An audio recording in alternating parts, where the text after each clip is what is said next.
Guys, welcome back, day number 18, and we're going to talk shapes. Particularly today we're going to talk about the triangle.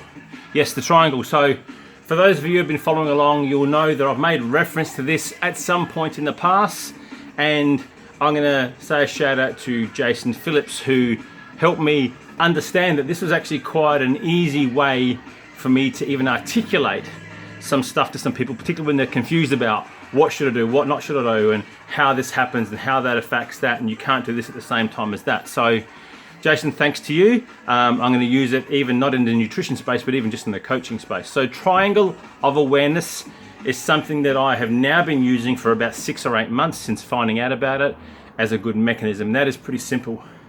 Think about a triangle, okay? Each point on their shape is as far away from the other 2 points. Okay, there's no overlap, there's no lag, there's no gray area. They are as far as they can be from one another.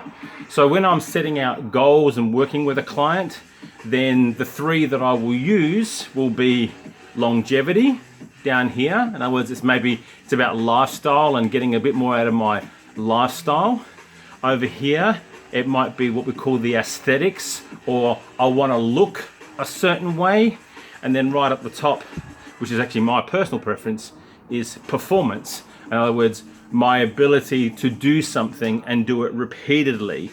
So think about this. In the fitness space, you might say that down here in the longevity, it's an older person who has perhaps had a bout of bad issues during life. They've got a lot of health and medical problems. They're slowly getting better, and they're trying to extend the quality of what is left of their life. So they're looking primarily at longevity. They're not necessarily looking at ways to bring in more stress, good or bad, into their life. They're just trying to prolong that further.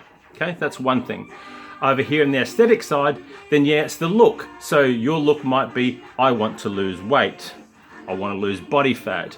I want to be able to hop in to my skimpies, whack up on stage and have some group of people who I don't know critique my physique. I want to look a certain way, or hell, it might just be you want to look a certain way on your Instagram because you think that's what gratification is all about. Then congratulations to you.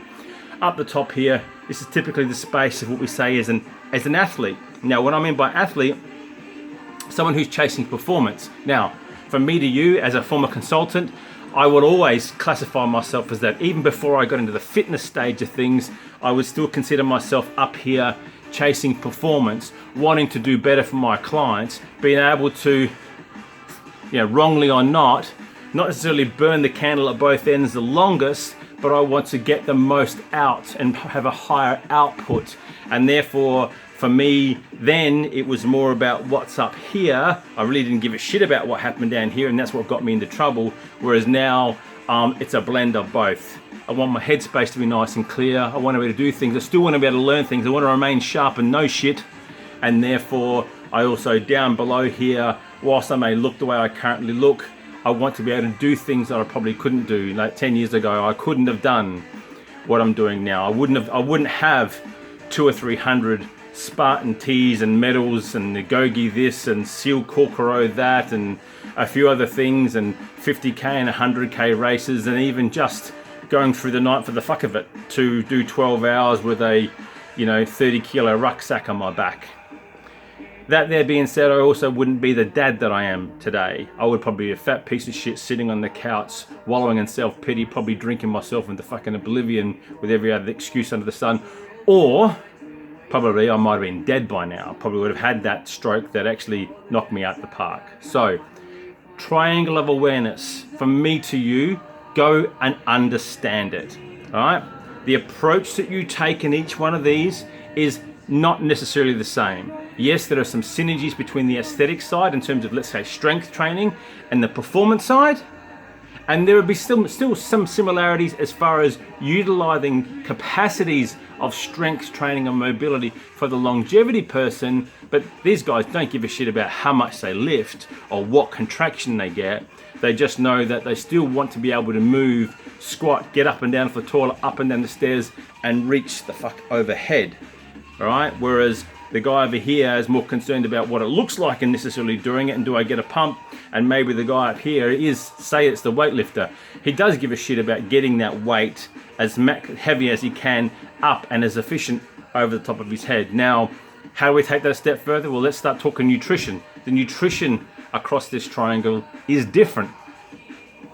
The performance person is not necessarily worried about dropping fat or weight. Yes, they may need to maybe maintain weight, such as people who are in sports like mixed martial arts, judo, weightlifting even, that have weight classes. So therefore there's an element of that.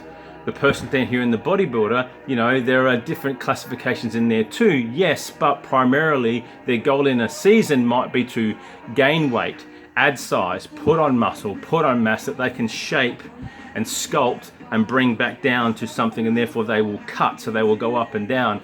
The longevity guy is fundamentally different. They're understanding what it might mean to not necessarily have gut distress and have diarrhea every time that they eat a certain type of pizza, and they also maybe want to get the most out. So they might be looking at a lifestyle that's a little bit different. So these people may well be more along the, I'm going to go plant-based, eat less meat, because that's their philosophy. You and I may differ, but it's about them having a longer lifestyle and eating the right foods to support that. They may be getting a shitload more sleep than this person and this person, particularly if this person and this person are also holding down full-time jobs as well as being a career athlete. There's differences. And then the third thing that I like to speak about is the mentalized capacity, the mindset, the grit, the toughness, the whatever, but this thing up here telling you not to quit. Each one of these people share something in common, and that is about what I had on my t-shirt yesterday, which was playing the long game. They're not in this for one season. Most of them are in this for multiple seasons. A sports star wants to extend their career as long as I am. People talk about Tom Brady and the likes of these guys that are in their 40s and beyond. You know, I was watching the tennis last night and they're going, he's an old guy, he's 32. Fucking hell, he's not old. He might be old in the sport because people burn people out, but word to the wise, us old bastards out there are hanging around a lot longer now because we look after ourselves. And that old adage, beware the old man in a young man's sport, where the young man doesn't last so long. So therefore, each one of us has an attribute of the mental side of doing this. This person might be about learning to live a bit longer, and what can I do to do that? And they might be concerned about carbon footprints and whatnot.